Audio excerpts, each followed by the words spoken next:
இந்தியாவினுடைய மானத்தை வந்து தாய்லாந்துல போய் கப்பலேத்திட்டாங்க. அதாவது அவர் ஒரு பெரிய ஒரு யூடியூபர். முதல்ல அந்த காரை ஃபாலோ பண்ணி போறது இல்லீகல். ஒருத்தருடைய காரை ஃபாலோ பண்ணி போய் அதை சேஸ் பண்ணி நீங்க போய் பேசுறது இல்லீகல்.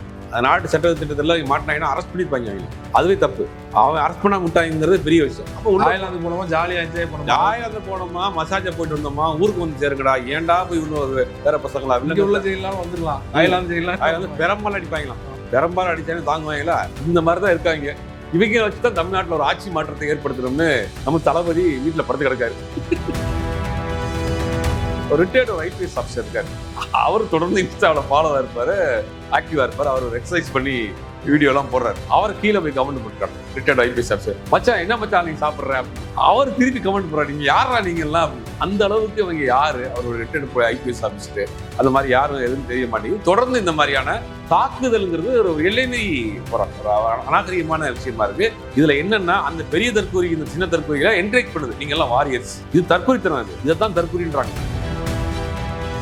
லிவிங்ஸ்டன் நடிகர் டைரக்டர், அவர் பல இதில் இருக்கார். அவருடைய பொண்ணு ஒரு இன்ஸ்டாகிராம்ல ஆக்டிவா இருக்கக்கூடிய ஒரு இளம் பெண் வந்து அவங்க பாடகியும் கூட, அவங்க அப்பா கூட இருக்கிற மாதிரி ஒரு போட்டோ பொண்ணு, இன்னும் இவரெல்லாம் உயிரோடு இருக்காரா அப்படின்னு கேட்டுக்காங்க.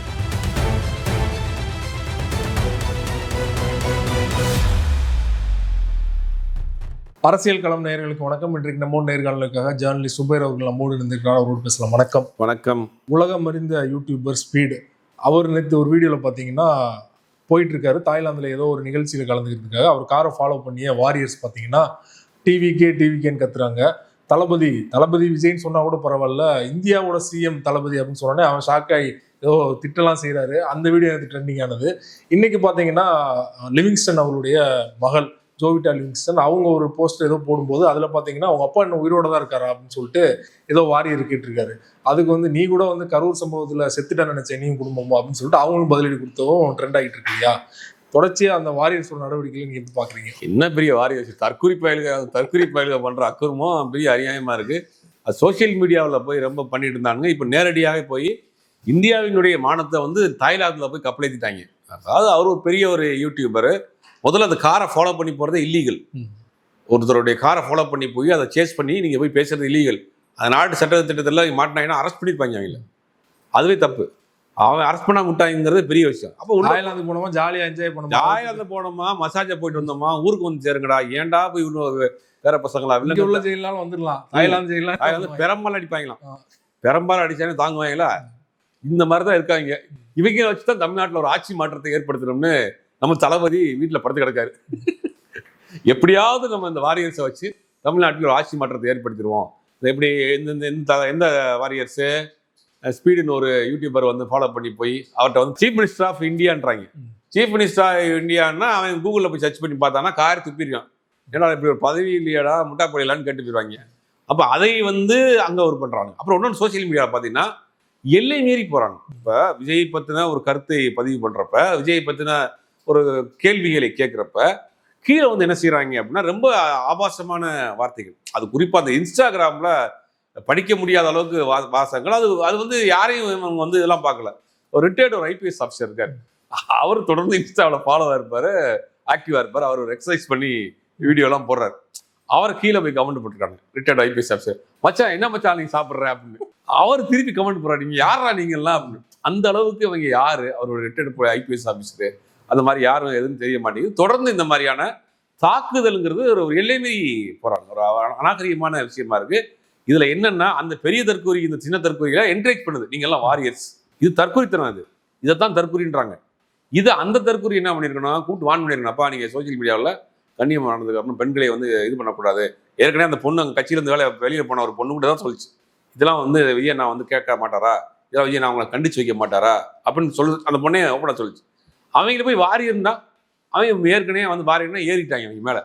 அது மேலே ஏறுறாங்க, இது மேலே சும்மாவே இருக்க மாட்டேங்கிறாங்க. சோசியல் மீடியா முழுவதும் இந்த மாதிரியான வன்மத்தை அவிழ்க்கக்கூடிய வேலையை, ஆபாசத்தை கொட்டக்கூடிய வேலையை, அவங்க யாரு என்ன ஏது யார்கிட்ட பேசுகிறோங்கிற ஒரு வரைமுறை இல்லாமல் போது அப்படிதான் பிரபல நடிகர் லிவிங்ஸ்டன், நடிகர் டைரக்டர், அவர் பல இதில் இருக்கார். அவருடைய பொண்ணு ஒரு இன்ஸ்டாகிராமில் ஆக்டிவாக இருக்கக்கூடிய ஒரு இளம் பெண் வந்து அவங்க பாடகியும் கூட, அவங்க அப்பாவும் அவரும் சேர்ந்து கூட நிறைய பாடலாம் பாடி அப்பப்போ வீடியோ போட்டுட்டு இருப்பாங்க. அவங்ககிட்ட போயிட்டு இவர் அவங்க அப்பா கூட இருக்கிற மாதிரி ஒரு ஃபோட்டோ போட்டு இன்னும் இவரெல்லாம் உயிரோடு இருக்காரா அப்படின்னு கேட்டுருக்காங்க. அவர் யாரு, அவருடைய அனுபவம் என்ன?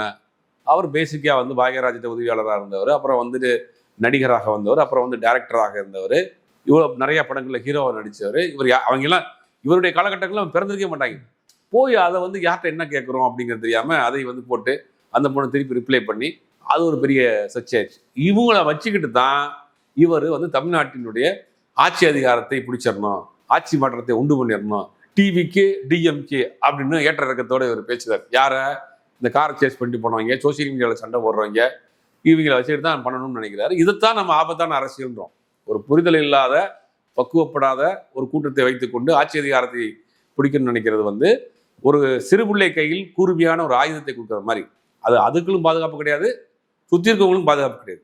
அதைத்தான் இந்த அரசியலை தான் நம்ம தொடர்ந்து இருக்கிறோம். பார்த்தீங்கன்னா இந்த அரசியலை பாஜக பயன்படுத்த நினைக்குது. பாஜக அதிமுக வந்து இந்த கூட்டத்தை தன் பக்கம் இழுக்கணும்னு நினைக்கிறாங்க. பார்த்தீங்கன்னா இப்போ தாவேகா சம்பந்தப்பட்ட எல்லா நிகழ்ச்சிகளுக்கும் தாவேகாவுக்கு ஆதரவாக சங்கிகளும் அடிமைகளும் தான் தொடர்ந்து பேசிட்டு இருக்கிறாங்க. அப்படிங்க பார்க்கும்போது இது வந்து ஒரு ஆபத்தான அரசியல் அப்படிங்கிறதான் தெரியுது. இது விஜய் தான் முதல்ல இதை பேசணும். விஜய் வந்து இதை கட்டுப்பாடில் வச்சிருக்கணும். அவர் எங்கே பேச போகிற 40 வருஷம் பேர் செத்து போனதுக்கே ஒன்றும் பேசலை. இவர் இவங்களை கூப்பிட்டு வந்து பேச போகிறார். இது ரசிக்கிறார் நினைக்கிறேன். விஜய் வந்து இந்த கோமாளித்தனத்தை ரசிக்கிறார். அவன் வந்து அறிவாளியாக இருந்தால் நம்மள்ட்ட கேள்வி கேட்பான், கொள்கை என்ன, இந்த மாதிரி இருக்க வரைக்கும் நம்ம கூட இருப்பான். இல்லை இந்த மாதிரி இருக்கிற மட்டும்தான் இருக்குன்னு நினைக்கிறார். என்ன நினைக்கிறார் விஜய்னா, அவன் பக்குவப்பட்டுட்டான், அரசியல் தெளிவு அடைச்சிட்டான், அரசியல் புரிதல் வந்துருச்சு, அரசியல் அவன் கேள்வி கேட்க ஆரம்பிச்சான்னா இங்க நிக்க மாட்டானே, இருக்க மாட்டானே. இதேதான் நாம் தமிழர் கட்சிக்கு சொல்லுவாங்க. நாம் தமிழர் டிவிக்கு கம்பேர் பண்றப்ப நாம் தமிழர்ல கூட வந்து ஓரளவுக்கு ஒரு அரசியல் ரீதியாக அவங்க ஒரு தர்க்கம் இருக்கும். அரசியல் ரீதியான தர்க்கம் பண்ணலாம்ல, அது நடக்குமோ நடக்காதோ அப்படின்னா உடனே அவங்க வந்து அதை பத்தி பேசுவாங்க, இதை பத்தி பேசுவாங்க. அந்த தர்க்கம் இது வந்து கண்ணை மூடிக்கிட்டு இருக்கக்கூடிய விஷயமா இருக்குல்ல. இப்ப இந்த கூட்டத்தை தெளிவடைந்துடக்கூடாதுன்னு விஜய் நினைக்கிறது. இதை நம்ம முக்கியமா பார்க்க வேண்டிய விஷயம். என்கரேஜ் பண்றாரு, ரசிக்கிறார். இவங்க பண்ற அந்த கோமாளித்தனத்தை ரசிக்கிறார். இவன் தெளிவாயிட்டான்னா அவன் கேட்பான் திருப்பி. 50 வருஷத்துல திராவிட கட்சிகள் மாறி மாறி தமிழ்நாட்டில் பல்வேறு வளர்ச்சி திட்டங்களையும் கொண்டு வந்திருக்கு. இன்னைக்கு இந்தியாவிலே பல திட்டங்களில் முன்னோடி மாநிலமாக தமிழ்நாடு இருக்கு. ஒவ்வொரு மாவட்டத்துக்கும் மருத்துவக் கல்லூரி, மருத்துவமனை. இந்தியாவினுடைய ஜிடிபியில் தமிழ்நாடு 2வது இடத்துல இருக்கு. பெண் உயர்வு கல்வியில வந்து முதலிடத்துல இருக்கு. வேலை வாய்ப்பில் முதலிடத்துல இருக்கு. வெளிநாட்டு இன்வெஸ்ட்மெண்ட்ல பல இடங்கள்ல நமக்கு முன்னாடி இருக்கு. இப்படி பல்வேறு திட்டங்கள்ல தமிழ்நாடு வளர்ச்சி அடைஞ்ச மாநிலமா இருக்கு. நீங்க வந்து என்ன செய்ய போறீங்க அப்படின்னு தெளிவான ஆளா இருந்தா கேட்டிருப்போம். அப்ப அவன் வந்து ஏதாவது செய்வாருன்னு நம்பி வர்றான்ல, கண்ணை மூடிக்கிட்டு, அவன் மட்டும்தான் போதும் அப்படின்னு நினைக்கிறார். அதை வந்து விஜய் வந்து ரசிக்கிறாரு. அதை தெளிவே ஆயிடக்கூடாது அப்படிங்கிறது ரொம்ப தெளிவா அவர் தெளிவா இருக்காரு. முதல்ல அவர் தெளிவா இருக்கணுமே, இந்த அரசியல் புரிதல் அவர் தெளிவா இருக்கணுமே. பாத்தீங்கன்னா இப்ப நிறைய இந்த கரூர் ஸ்டாம்பேடுக்கு பிறகு நிறைய சம்பவங்கள் வருது, தகவல். அது அதிர்ச்சிகரமான தகவலா இருக்கு. என்ன பண்றாங்க அப்படின்னா, ஆதவ அர்ஜுனா, புஷி அண்ணன், இந்த பக்கம் விஜய், ஜான் ஆரோக்கியராஜ், இந்த 4 பேருக்குள்ளதான் மொத்த கட்சியே இருக்கு. ஒரு கட்சி இவர் தான் ஆட்சேபிக்க போறாரு. இந்த மொத்த கட்சி அந்த 4 பேருடைய இதெல்லாம் இருக்கு, கண்ட்ரோல்ல. அது விஜய் என்ன செய்யறாரு அப்படின்னா, விஜய் வந்து நைட்டு 9 மணிக்கு அவருடைய பெட்ரூம் போய் லாக் பண்ணி வரான். அவர் காலையில் எத்தனை மணிக்கு எந்திரிக்கிறாருங்கிறது தெரியாது. அவர் எந்திரிச்சு வெளியில வந்தா தான் பேசணுமா. அதுக்கடையில யாரும் ஃபோன் பண்ணக்கூடாது, கதவு தட்டக்கூடாது, டிஸ்டர்ப் பண்ணக்கூடாது. எப்படி அவர் ஒரு வாழ்க்கையில வாழ்ந்துட்டு இருக்காரு. இதுக்கு இடைப்பட்ட காலத்துல இது முழுக்க விஜய் தன் அரசியலை நம்புறதாருன்னா ஜான் மட்டும் தான் நம்புறாரு. ஜான் தான் நம்மளை பனையூர்ல இருந்து நேர ஸ்ட்ரைட்டா வந்து செக்ரட்டரியில கொண்டு போய் உட்கார வச்சிருக்காரு. இப்போ ஜான் சொல்றதை மட்டும் நம்ம கண்ணை மூடிட்டு கேட்டா போதும். ஜான் ஒரு பெரிய அரசியல் சாணக்கியன். எப்படி அன்புமணி ராமதாஸை மாங்காயோட ரோட்டில் கொண்டு விட்டார், அதே மாதிரி கொண்டு விட்டுருவாருங்க, அதெல்லாம் தெரியாம கொண்டு வந்து வராங்க. இன்னொரு தகவல் என்ன சொல்றாங்கன்னா, விஜய் பெரும்பாலும் சமூகத்தில் நடக்கக்கூடிய எந்த பிரச்சனையுமே அவருக்கு தெரியாதுங்கிறாங்க.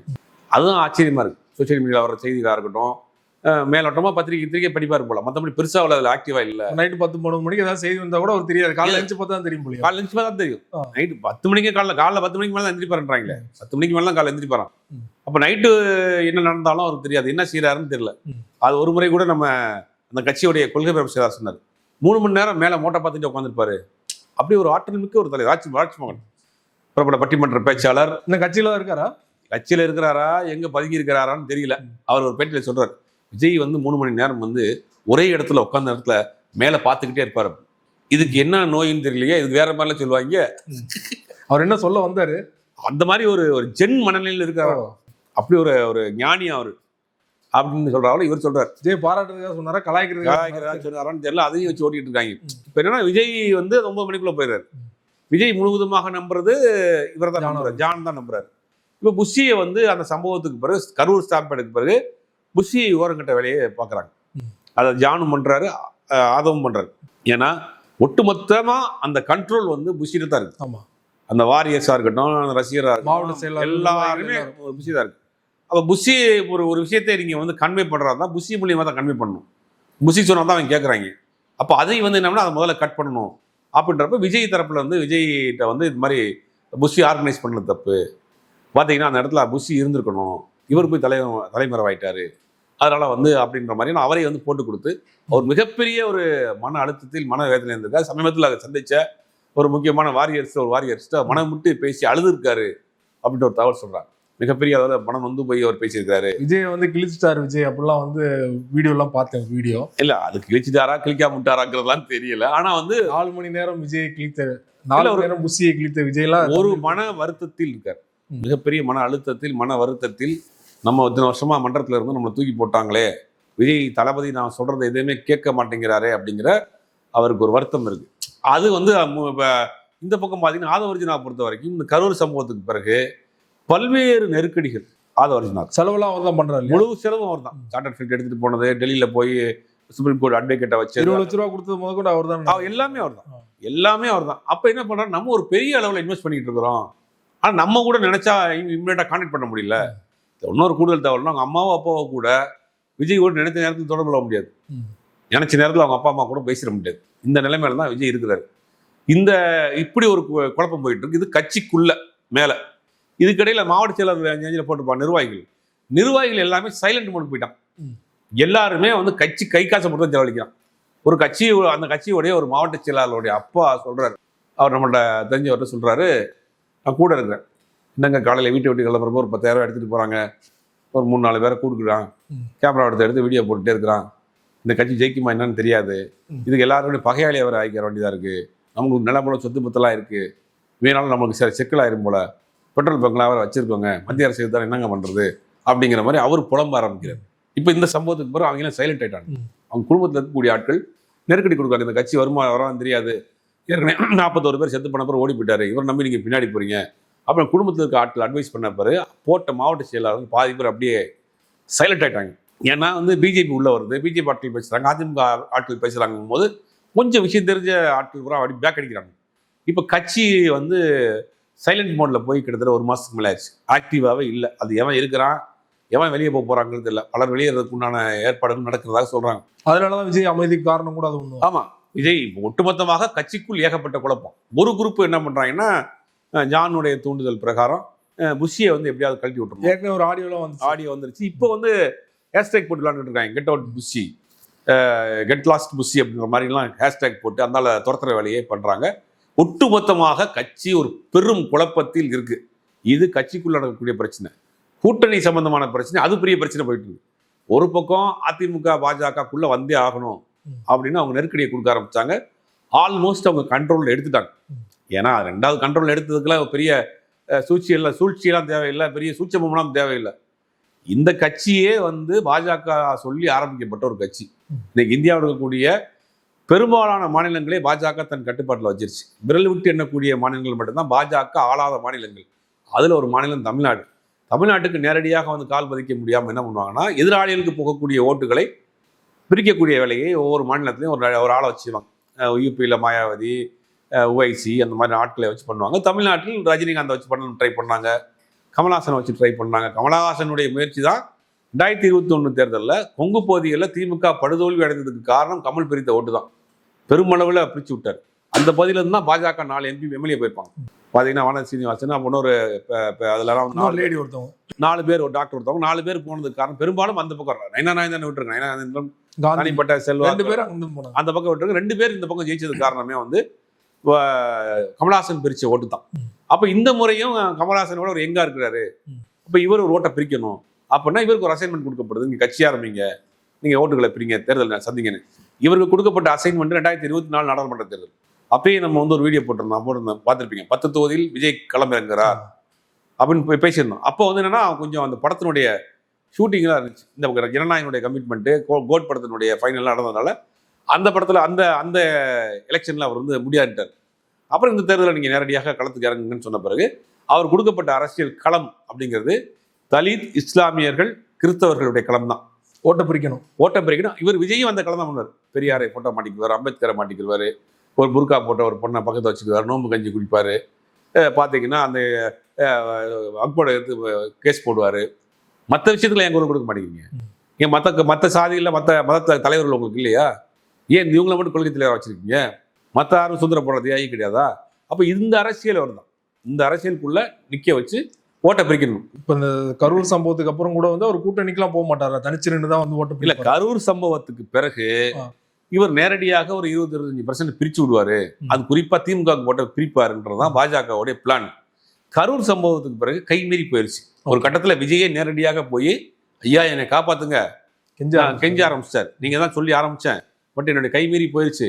இப்போ என்னுடைய முதலுக்கே மோசமாயிரும் போல, என்னை தூக்கி உலகில போட்டு வழக்கு போட்டாங்க. என்னால் 2 மணி நேரம் கூட உள்ள உட்கார முடியாது, எப்படியாவது காப்பாற்றி விடுங்கன்னு வேக வேகமாக போய் கெஞ்சி கூத்தாடி தான் இப்போ இந்த வழிக்கு வந்திருக்காரு. இனி என்ன பண்ணுவார்னா முழுக்க அவங்க சொல் பேச்சு கேட்டு நடக்கக்கூடிய நபராக தான் இருப்பார். அப்போ விஜயினுடைக்கு 2 ஆப்ஷன் தான். ஒன்று தனித்து தேர்தலை சந்திப்பது, இன்னொன்று வந்து கூட்டணியோட தேர்தலை சந்திப்பது. 2மே வந்து ஒன்று தற்கொலை பண்ணிக்கிறது, ஒன்று தூக்குப்பட்டு தொங்குறது. பாஜக அதிமுக கூட்டணிக்கு போறது தூக்குள் தொங்குறது. இங்கிட்டு போனா செதறல், அங்கிட்டு போனா சீவல், அங்கிட்டு போனா எந்த பக்கம்னாலும் போகலாம். ஏன்னா தனிச்சு நின்னா இவங்க சொல்ற கணக்கு பிரகாரம் 20% வாங்கி 22% கூட வாங்கி 22% வச்சாலுமே இவருடைய தலைமையை ஏத்துக்கிட்டு யார் கூட்டணிக்கு வருவா? சின்ன கட்சிகள், ஒரு சில கட்சிகள், ஒருவேளை அமமுக வரலாம், எல்லாம் சேர்ந்தா கூட 25% தாண்டுமா? 25% ஓட்டை மட்டும் வச்சு ஒரு தொகுதியில கூட வெற்றி பெற முடியாது. முதல்ல இந்த சம்பவத்துக்கு அப்புறமா நீங்க சொன்னீங்க இல்லையா, அந்தந்த மாவட்ட செயலாளர்களே வந்து வீட்டிலேயே திட்ட ஆரம்பிச்சிட்டாங்கன்னா எப்படி நிப்பாங்க? கேண்டிடேட் போட முடியுமா அப்படிங்கிற ஒரு கேள்வி இருக்குல்ல. 230 இன்னொரு தகவல், இந்த அணி நிர்வாகிகள் போட்டாங்க. ஒவ்வொரு அணி இருக்கு இல்லையா, இளைஞர் அணி, மாணவர் அணி, பெண்கள் அணி, அந்த அணி நிர்வாகிகள் ஒன்றும் போடல. இது வரைக்கும் காலியா இருக்கு. 2ஆம் கட்ட தலைவர்கள் கிடையாது. ஆல்ரெடி வேலை பார்த்துட்டு தான் சைலண்டா போயிட்டான். இவர் பல பேருக்கு இவரை பத்தி விமர்சனம், இப்போ வந்து புஷியான விமர்சனம் பண்றாங்க. இன்னும் கொஞ்ச நாள் விஜயை விமர்சனம் பண்ணுவாங்க இந்த வாரியர்ஸ். கண்டிப்பாக மிக விரைவில் விஜய் விமர்சனம் பண்ணுவாங்க. ஏன்னா இப்பயே 1-2 போஸ்ட் பார்க்க முடியுது. ஆமா, கட்சியில விட்டு போங்க, வெளியே வா தலைவா, எவ்வளவு நாள் தலைவா முட்டு கொடுக்கறது, பாட்டை சிங்கிளா ரிலீஸ் பண்ணு, ஜனநாயகம் சிங்கிளா ரிலீஸ் பண்ணு, நாங்க எவ்வளவு நாள் சும்மா இருக்கு, ஆடியோ லான்ச் எப்போ அப்படின்ற மாதிரி அந்த பக்கம் போயிட்டானுங்க. அப்ப அதுவும் வந்து அதை அப்படியே வந்து விஜய்க்கு எதிராக மாறக்கூடிய நிலைமையில தான் இருக்கு. அப்போ ஒட்டுமொத்தமாக இந்த கட்சி வந்து ஒரு பலகீனமான நிலைமையில போயிடுச்சு. கூட்டணி வச்சாலும் ஒரு கட்சி ஆரம்பிச்சு 1.5 வருஷத்துக்குள்ள கொள்கையை விட்டுட்டு, கொள்கையை இழந்துட்டு நேரடியாக நேரெதிர் கொள்கை கொண்டிருக்கக்கூடிய பாஜகவோட கூட்டணி வைக்கிறீங்கிற ஒரு பேர் வந்துடும். அது கரைஞ்சி வரும். இந்த பக்கம் தனிச்சு நின்னா கூட பெருசா கூட்டணி அமைய முடியாது. ஒரு 20% இவங்க சொல்ற மாதிரி 20% வச்சாலுமே பெரிய வெற்றி வாய்ப்பும் ஏற்படுத்த முடியாது. அப்போ 2மே வந்து ஒரு பெரிய சிக்கல்ல இருக்காரு. முடிவெடுக்க முடியாமல் முடங்கி போய் கிடக்கிறார் விஜய்ங்கிறது தான் உண்மை. அதனால வீட்டை விட்டு வெளியே வர்றதா நமக்குலாம் புரிய மாட்டேங்குது. எப்படிதான் வீட்டுக்குள்ளேயே உட்காந்துருக்கிறாரு, 2 நாளைக்கு ஒருக்கா, 1 வாரத்துக்கு ஒருக்கா தான் வெளியே வர்றாரு அப்படிங்கிறது ஒன்றும் புரியல. இப்போ இந்த சம்பவத்துக்கு பிறகு ரொம்ப அமைதியாக இருக்காரு. அதனால தான் 17ஆம் தேதி அவர் கரூர் போனது கூட தள்ளி வைக்கப்பட்டது. ஏன்னா கட்சிக்குள்ள இந்த மாதிரியான ஒரு ப்ராப்ளம் போயிட்டு இருக்குன்னு. ஆனால் இதில் என்னென்ன கூடுதல் ஹைலைட்டு, இது எதுவுமே விஜய்க்கு தெரியாதுன்றாங்க. இந்த சமூக வலைதளங்கள் நடக்கக்கூடிய விஷயங்கள், கட்சிக்குள்ள நடக்கக்கூடிய விஷயங்கள், கட்சியில் நடக்கக்கூடிய மாவட்ட செயலாளர் இருக்கக்கூடிய சைலண்டாக இருக்கக்கூடிய விஷயம் எதுவுமே விஜய்க்கு தெரியாதுன்றாங்க. அதுதான் பயங்கரமான சாக்கு மேலே சாக்கா இருக்கு. அவங்க சொல்ற விஷயம் எல்லாம் பார்க்குறோம், எதுவுமே விஜய்க்கு தெரியாது, ரொம்ப சைலண்டா இருக்கிறாங்க அப்படின்றாங்க. இது என்ன செய்ய போறாங்கிறதுல விஜயினுடைய அரசியல் அவசரப்பட்டு ஒரு அரசியல் கட்சிக்குள்ள வந்துட்டோமோ அப்படின்னு வந்து முடியல. அவசரப்பட்டு இல்லை, அழுத்தத்தால் அரசியல் கட்சி ஆரம்பிக்கப்பட்டதுதான் தாவேக. ஏதோ அவங்களுக்கு கொடுக்கப்பட்ட ஒரு அசைன்மெண்ட். நீ பிரச்சாரத்துக்கு வர்றியா இல்லை கட்சி ஆரம்பிச்சு வாக்குகளை பிரிக்கிறியாங்கிறதான் அவருக்கு கொடுக்கப்பட்ட வேலை.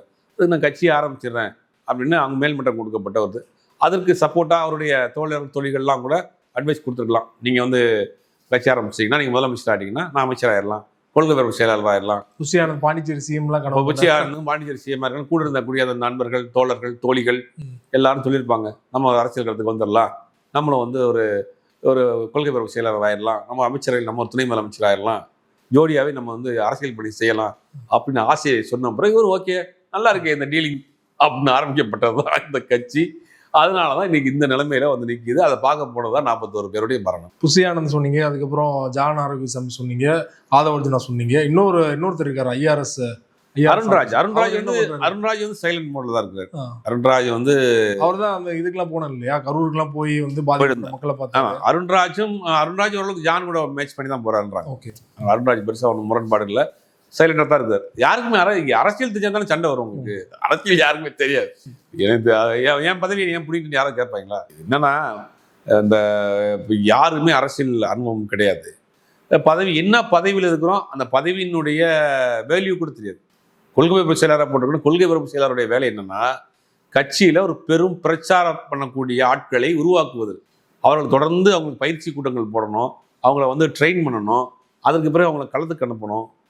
ஒரு கொள்கை பரப்பு செயலாளருடைய வேலை எல்லா கட்சியிலும் அதிமுக திமுக நடக்கும்.